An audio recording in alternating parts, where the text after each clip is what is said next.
हरि ओम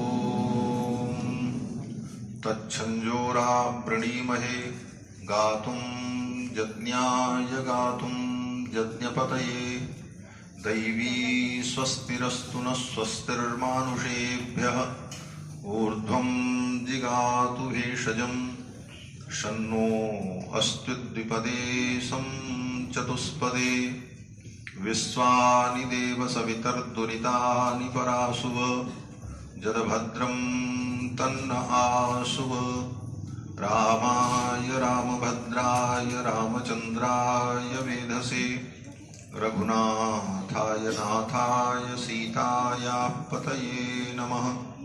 व्याख्यामुद्रां करसरसिजैः पुस्तकं शङ्खचक्रे बिभ्रद्भिन्नस्फटिकरुचिरे पुण्डरीके निषण्णः अम्लानश्रीरन्ध्रविशदैरंसुविप्लावयन्माम् आविर्भूयादनगमहिमा मानसे वागधीशः शाण्डिल्यावयवं शबारिदविधुं श्रीकोसलेशार्चकं विश्वक्सेन यतीन्द्रदेशिकपदद्वन्द्वारविन्दाश्रितं स्वाचार्ये सुयतौ जगद्गुरुवरे श्रीरामनारायणे नित्यं सक्तमतिं जगद्गुरुवरं श्रीवासुदेवं भजे।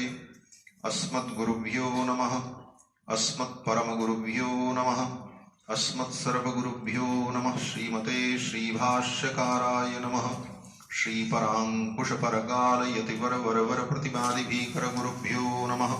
श्रीजानकीकान्तस्मरणं श्रीराधाकान्तस्मरणं संतपूर्वाचार्याः सहायाः संतपूर्वाचार्याः सहायाः। आज इस कार्यक्रम के प्रारंभिक उद्बोधन में ही श्री सर्वज्ञभूषण जी ने राम जी की चर्चा की कि भगवान श्री राम के बिना, अयोध्या के बिना भारतीय संस्कृति और भारत का अस्तित्व, उसकी हम कल्पना भी नहीं कर सकते। तो इसलिए एक बार पूरी शक्ति के साथ भगवान श्री राम के नाम का जय घोष करेंगे। बोलो श्री सीता रामचंद्र भगवान की जय। काशी विश्वनाथ भगवान की जय। वेणी माधव भगवान की जय। राज प्रयाग की जय। जय जय सीताराम। परमाध्यक्ष अनंत कोटि ब्रह्मांड नायक सर्वेश्वरेश्वर पुराण पुरुषोत्तम भक्तवान छाकल्पतरु भगवान श्री वेणी माधव, जिनकी पावन धरा पर उनके मंगलमय सानिध्य में हम सभी लोग विराजमान हैं। इस संस्कृत गंगा संस्थान के पुरोधा, प्रणेता, संस्थापक श्री सर्वज्ञभूषण जी एवं उनके समस्त परिकर एवं उनके समस्त सहयोगी गण, संस्कृत सुर भारती के समुपासक छात्रजन एवं समस्त संभ्रांत नागरिक गण, आज हमारा भी महत् सौभाग्य है कि इस पवित्र सरस्वती मंदिर में मुझे भी अपनी वाणी से कुछ कहने का सुअवसर प्राप्त हुआ। संस्कृत गंगा इस संस्थान के माध्यम से संस्कृत भाषा का विस्तार और संस्कार संपन्न व्यक्तित्व के निर्माण की जो इनकी योजना है, यह बहुत ही सराहनीय और प्रशंसनीय है। आज के इस भौतिकवाद में, जहां वैज्ञानिक युग में पाश्चात्य संस्कृति की ओर भागते हुए लोग अंधी दौड़ में शामिल हैं, ऐसी अंधी दौड़ मची है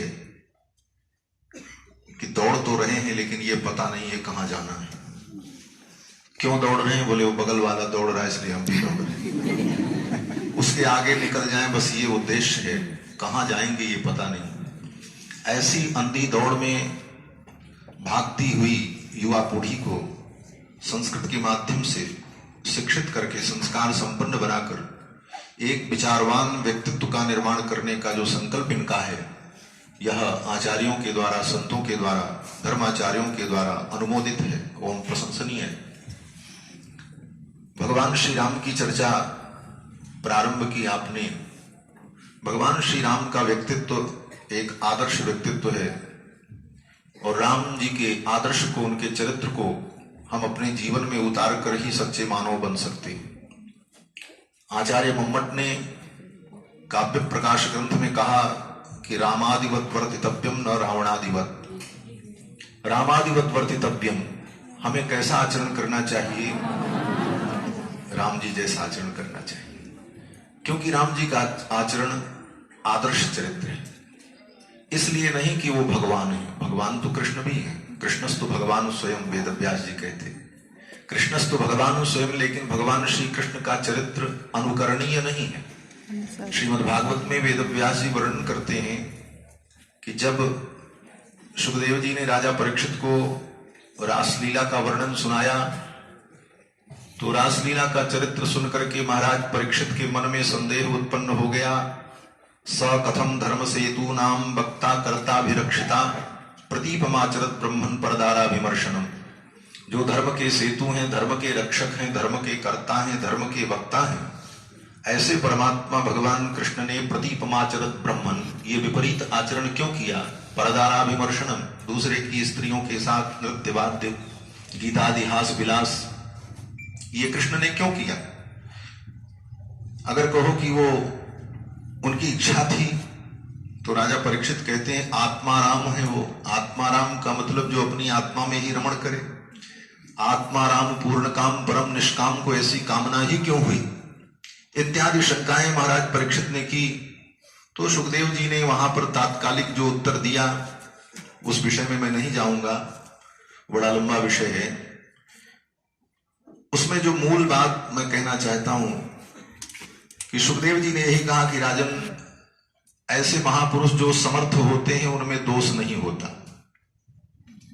ईश्वराणाम, ऐसे ईश्वर में दोष की कल्पना नहीं करनी चाहिए, क्योंकि वो सामर्थ्य संपन्न होते। इसी बात को गोस्वामी तुलसीदास जी ने कहा, समर्थ को नहीं दोष गोसाई, रवि पावक सुरसर की नहीं। और फिर आगे कहते हैं कि ईश्वराणाम वचः सत्यम तथैवाचरितम क्वचित। ऐसे महापुरुषों की वाणी अनुकरणीय होती है, उनका चरित्र अनुकरणीय नहीं होता। तो महाराज भगवान श्री कृष्ण का चरित्र अनुकरणीय नहीं है, भगवान तो भी, लेकिन सुखदेव